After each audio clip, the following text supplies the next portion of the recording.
Hello বন্ধুরা, good afternoon. আজকে আমি শাপলা ফুলের রেসিপি করে দেখাবো। শাপলা ফুলটা বাজার থেকে নিয়ে এসেছি, এটাকে কেটে ছাড়িয়ে নিয়েছি। দেখো, ছাড়িয়ে জল দিয়ে ভালো করে ধুয়ে নিয়েছি। এরকম লম্বা লম্বা করে খোসা ছাড়িয়ে কেটে নিয়েছি। বাটিতে উষ্ণ গরম জলে নুন দিয়েছি, নুন দিয়ে ভিজিয়ে রেখেছিলাম জলটা। এবার সানরাইজের মাস্টার্ড পাউডারটা দিয়ে দেবো। কড়াইতে তেলের মধ্যে কালো জিরে আর শুকনো লঙ্কা ফোড়ন দিয়েছি, দিয়ে শাপলাগুলোকে দিয়ে দিচ্ছি। দিয়ে বেটে নাড়াচাড়া করে নেবো। তোমরা বাড়িতে এইভাবে শাপলা ফুলের সর্ষে বাটা দিয়ে ঝাল করে নিতে পারো, খুব সুন্দর টেস্ট হয়। আমি এখানে অল্প নুন দিয়ে দিলাম, কারণ যেহেতু শাপলাটা কচুলতির মতনই কমে যাবে। এখানে 1 চামচ মতন হলুদ দিয়ে দিলাম। আর দেবো, এখানে আমি নুনও অল্পই দিয়েছি, 1 চামচ মতনই নুন দিয়েছি এখানে। আর কাশ্মীরি লঙ্কা 1 চামচ মতন দিয়ে দিচ্ছি। দিয়ে ভালো করে নাড়াচাড়া করে ঢাকা দিয়ে দেবো। এটা একটু নরম হয়ে যাবে, তারপর আমি সর্ষে বাটাটা এর মধ্যে দিয়ে দেবো।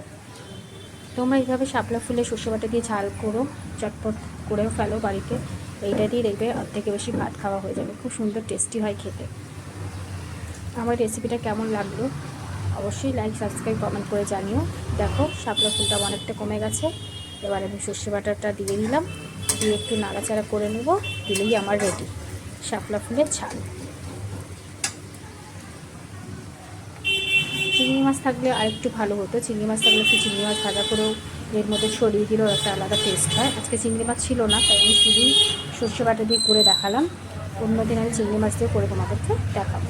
Tata, by.